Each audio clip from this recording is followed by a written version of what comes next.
pause for a moment and listen carefully, not in order to learn something new, but to recognize something that has always been alive within you. There is a deep reason why you keep searching for answers, why you move from one idea to another, from one method to the next, from one explanation to a new promise. And that reason is almost never stated clearly.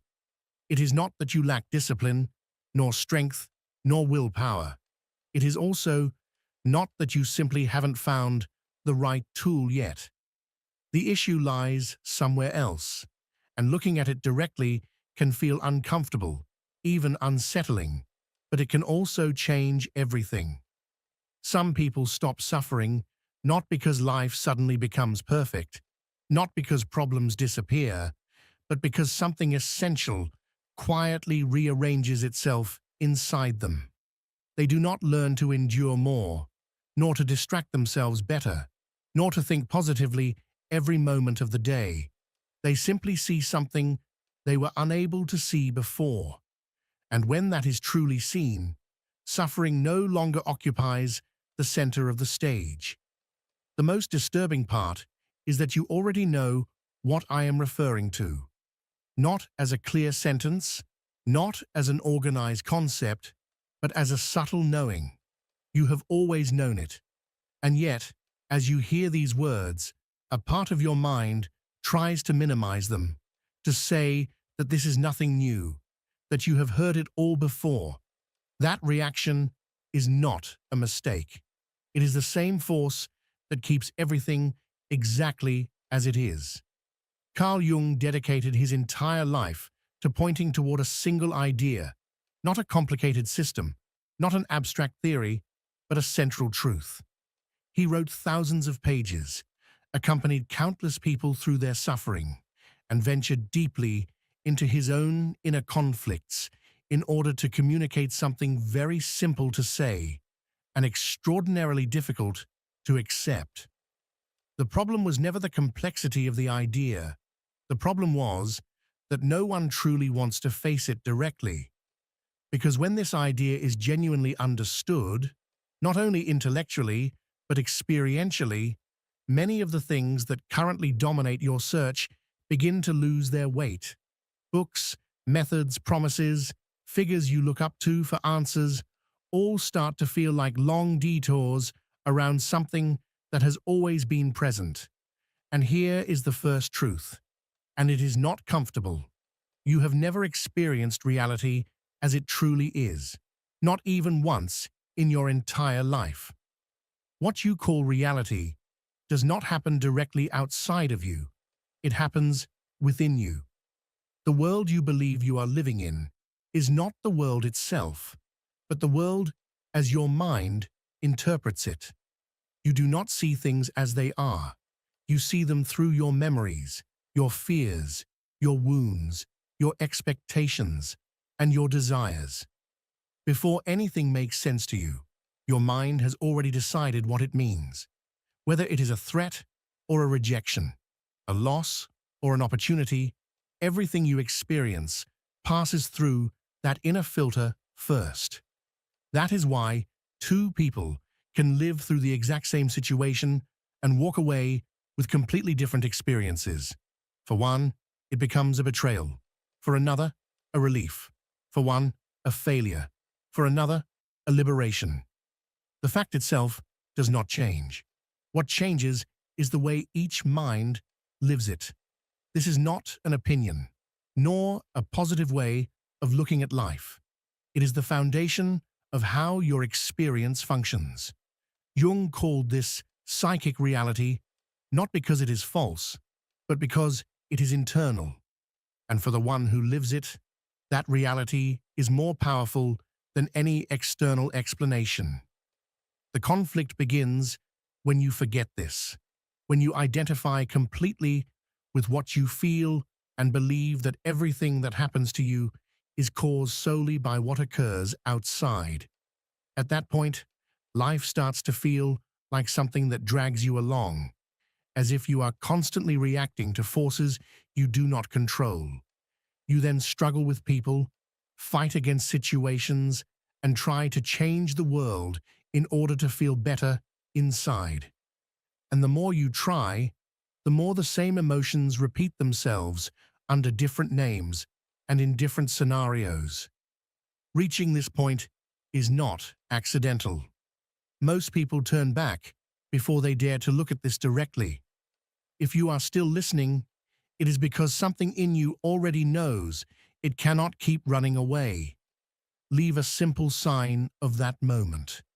Write in the comments, "I choose to be conscious," not as an affirmation, but as a decision to begin making conscious what once ruled you from the shadows. Now, let us continue. Jung observed something deeply uncomfortable to accept. The mind takes everything you do not want to recognize within yourself and places it outside of you. Then you react to it as if it were coming from the world. Someone irritates you, and you cannot explain why. A situation affects you far more than logic would suggest. You encounter the same conflicts again and again. This is not coincidence. It is your inner world expressing itself without your awareness.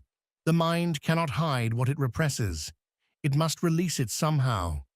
If you do not recognize it as your own, you will see it reflected in other people, in circumstances, and in life itself.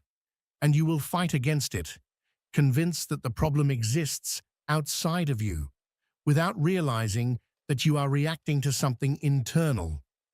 That is why life can feel so exhausting, because it is like arguing with a mirror while believing the issue is on the other side.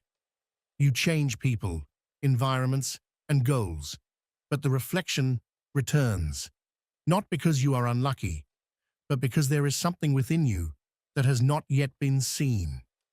And here lies a key idea. As long as you are not conscious of what is happening inside you, it will continue to direct your life from an invisible place, and you will call it destiny, bad luck, or a string of coincidences. Jung was very clear about this. Whatever you refuse to make conscious does not disappear.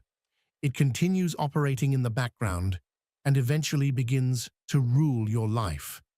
This is why certain conflicts keep returning, why you find yourself drawn to the same types of relationships again and again, and why particular emotions surface at the same moments every time. It is not the world plotting against you. It is your own mind, repeating what has not yet been recognized, replaying unresolved material until you are finally willing to see it. This is usually the point where many people become uncomfortable, because it requires you to stop pointing outward and begin looking inward, not to blame yourself, but to reclaim your power. As long as the source of the problem is always somewhere outside of you, there is no real exit. There is only repetition. Jung never suggested that you should force yourself to change or fight against what you feel. He did not believe in violent inner control or emotional suppression. What he proposed was something far simpler and far deeper. He taught that clear seeing itself produces change. You do not need to control your emotions. You need to observe them. You do not need to erase your darkness. You need to acknowledge that it exists. The moment this begins to happen, something loosens inside you. You stop reacting automatically. You begin to notice patterns where before you saw only chaos, and the moment a pattern becomes visible, you are no longer completely trapped inside it. Still, there is something essential to understand. The mind is very clever. It can turn all of this into just another idea.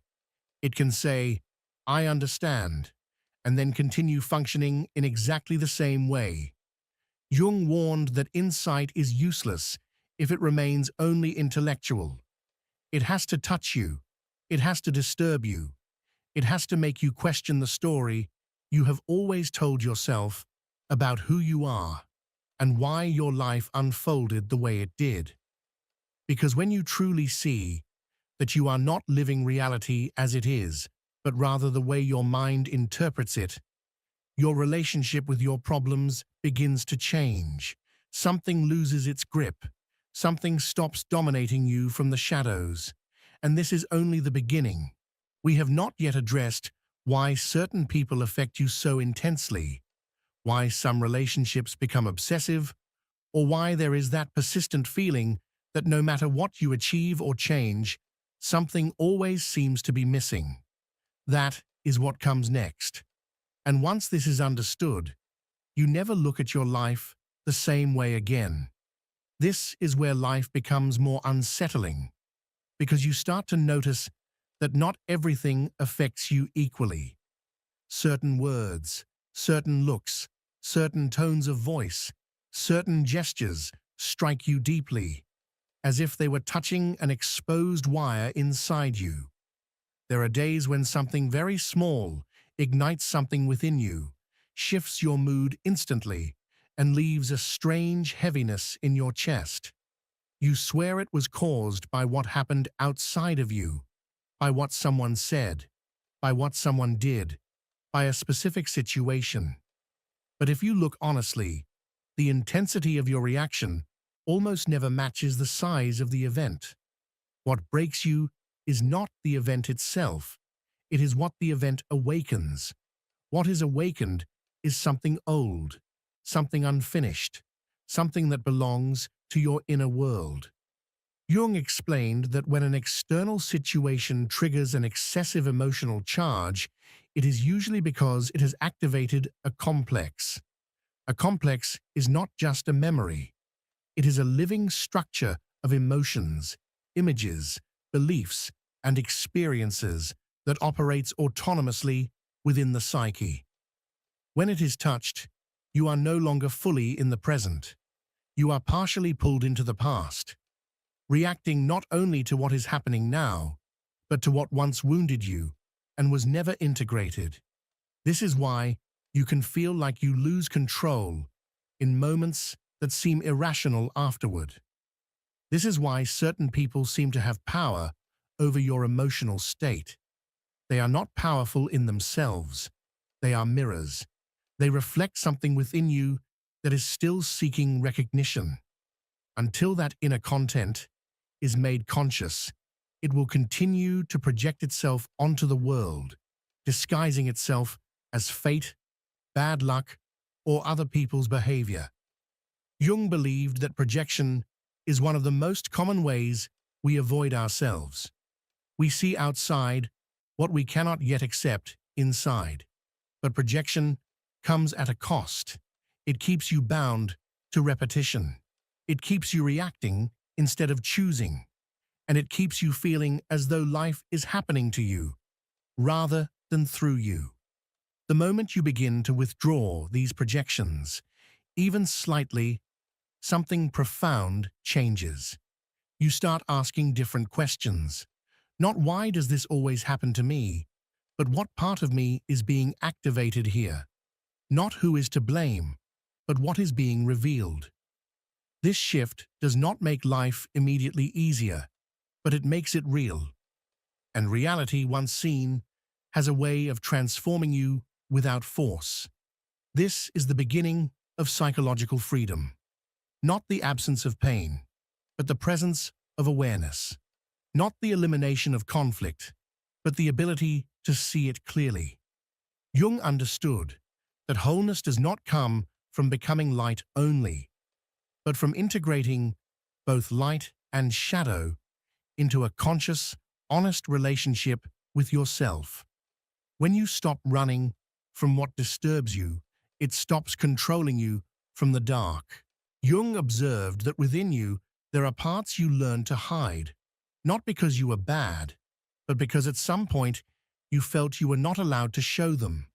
Maybe you learned that getting angry was dangerous, that setting boundaries was selfish, that feeling desire was shameful, that crying meant weakness, that wanting recognition was immature, that being ambitious was wrong.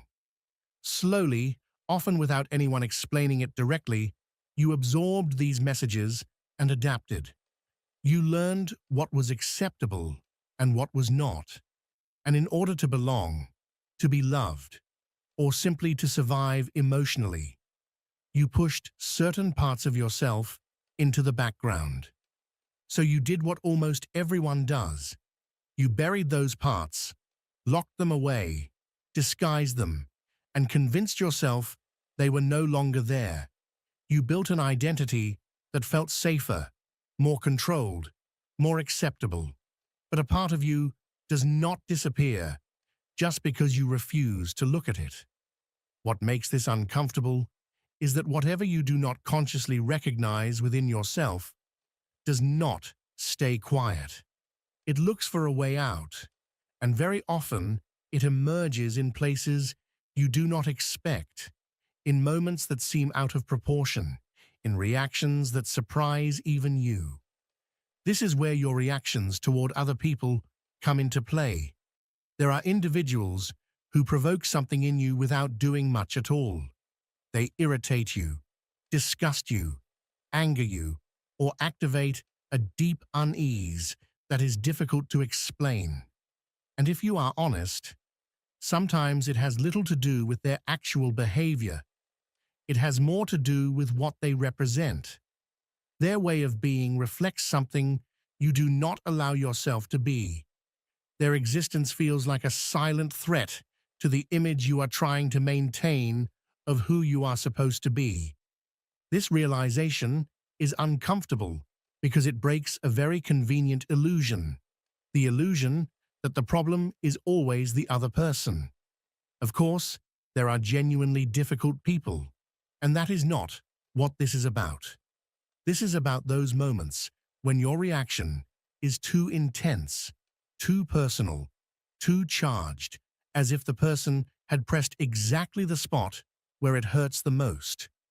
The emotional weight feels disproportionate, and yet it feels completely justified from the inside.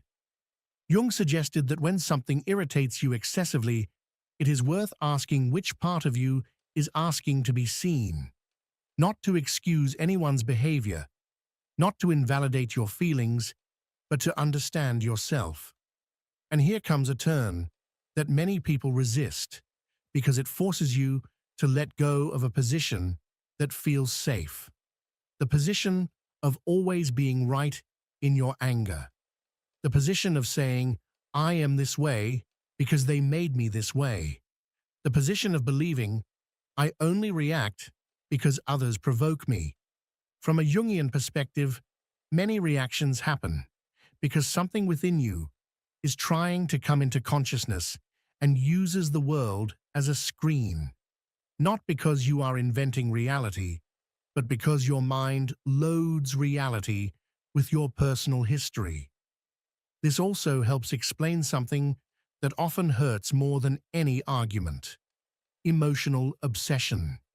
That feeling that someone completes you, that someone is missing from your life, that a specific person is the piece that finally fits. You do not need to know anything about Jung to have experienced this or to have seen it in others. The human mind has the capacity to turn a person into a symbol. Suddenly, you are no longer seeing a limited human being. You are seeing a promise. You are seeing salvation, meaning, purpose, and everything you believe you have been lacking for a long time. That person becomes the container for your unexpressed longings, your unmet needs, and your forgotten parts. The problem is that when a person becomes a promise, you are no longer seeing clearly. You are seeing through need, and need does not observe, it demands. This is where dramas that feel inevitable begin. You idealize, you give yourself completely, you lose yourself, and eventually the collapse arrives. Not necessarily because the other person is cruel or malicious, but because the image you built was too large to be real. No human being can carry the weight of another person's unintegrated inner world. What initially feels like destiny is often projection disguised as love. And when that illusion breaks, The pain does not come only from losing someone. It comes from realizing that you are chasing a part of yourself in the wrong place. Jung observed that this kind of entanglement is not resolved with quick advice or surface-level insight. It is resolved when you dare to ask yourself a simple and brutal question. What am I looking for in this person that I am not giving myself? What part of me am I placing in someone else's hands? What quality am I outsourcing? What strength? What sense of safety? What confidence? What worth? What calm?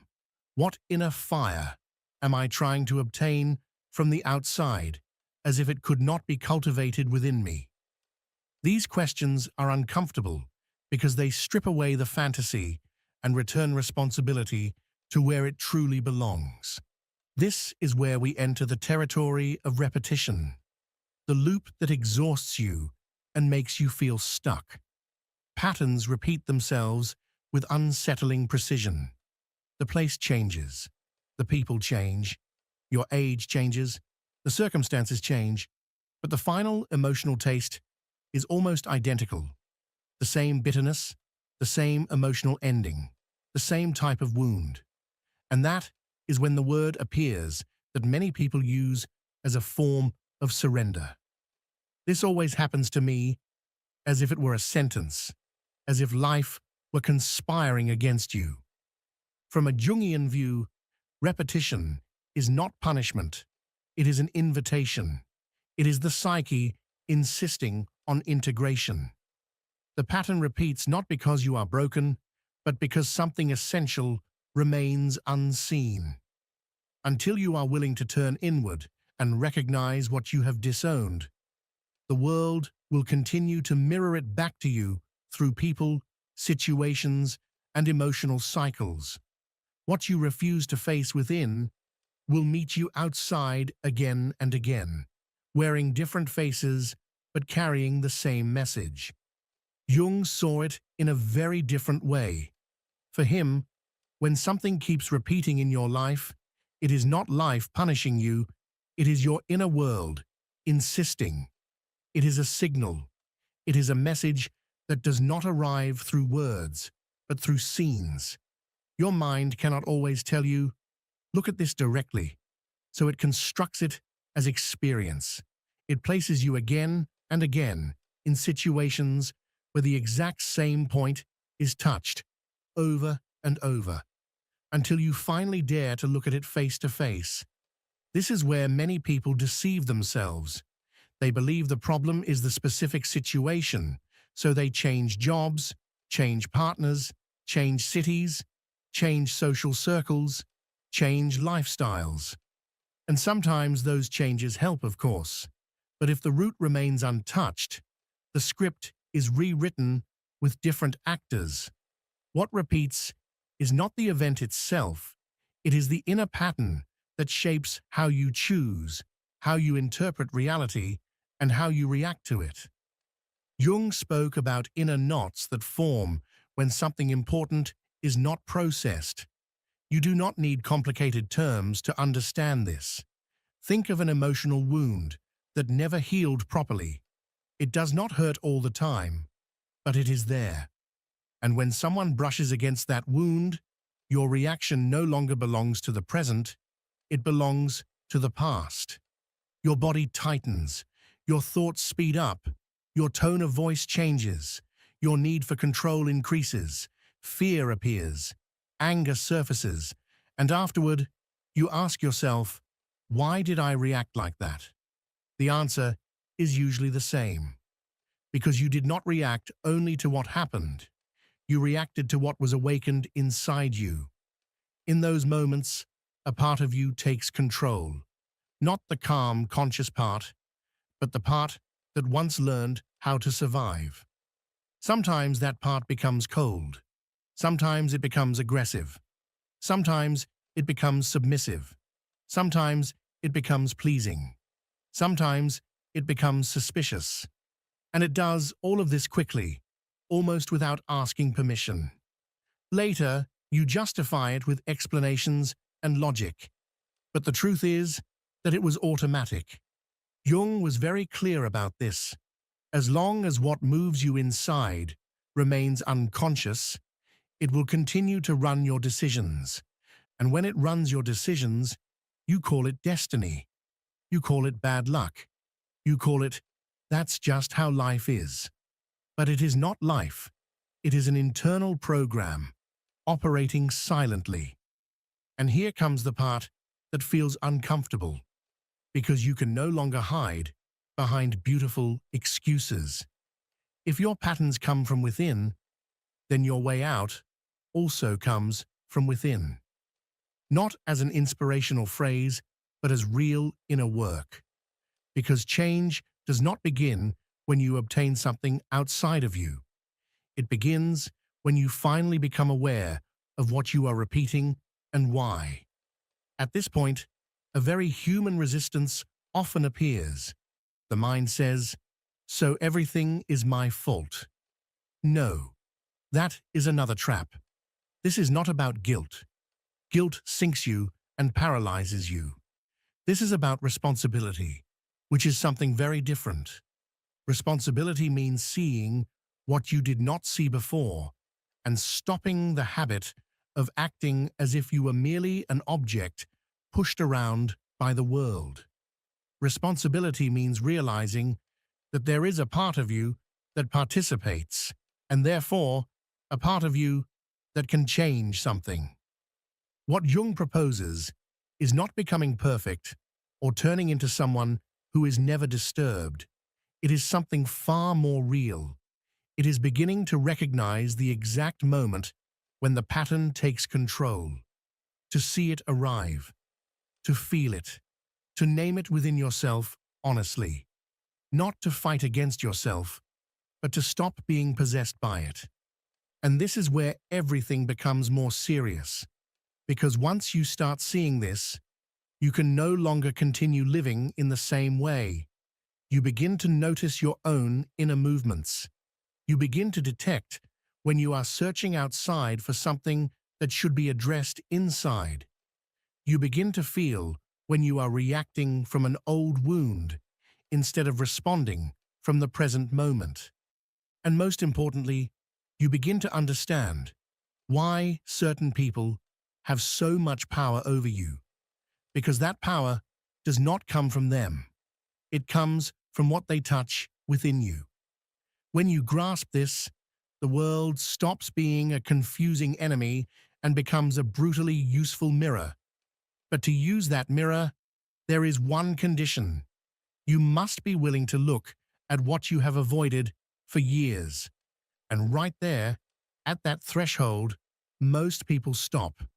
Because what comes next is no longer about understanding ideas. It is about looking at your shadow without makeup, without stories, without defenses. And this is the point I am taking you toward. Because if there is one thing that can turn this into the last video you need to watch, it is not a beautiful concept. It is the capacity to stop running away from yourself. When you reach this point, something quiet but irreversible happens. You can no longer say that you do not know. You can no longer pretend that everything happens to you from the outside. Something inside you understands that the real conflict was never the world, but the unconscious way you were relating to it.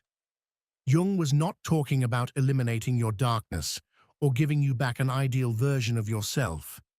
He was talking about something much more uncomfortable and much more real, about stopping the state of being possessed by what you do not see. Because what remains unconscious does not rest. It directs. And while it directs, you believe you are choosing, but you are only reacting. Consciousness does not promise comfort. It promises clarity. And that clarity hurts at first because it breaks the narrative that once protected you. But it is also the only thing that cuts cycles, that turns off repetition, that dissolves the sensation of being trapped in the same story with different names. If this resonated with you, do not turn it into entertainment. Make a simple and honest gesture. Subscribe and write in the comments, "I choose to become conscious," not as a phrase, but as a decision. Because true awakening is not about finding something new. It is about stopping the escape from what was always there.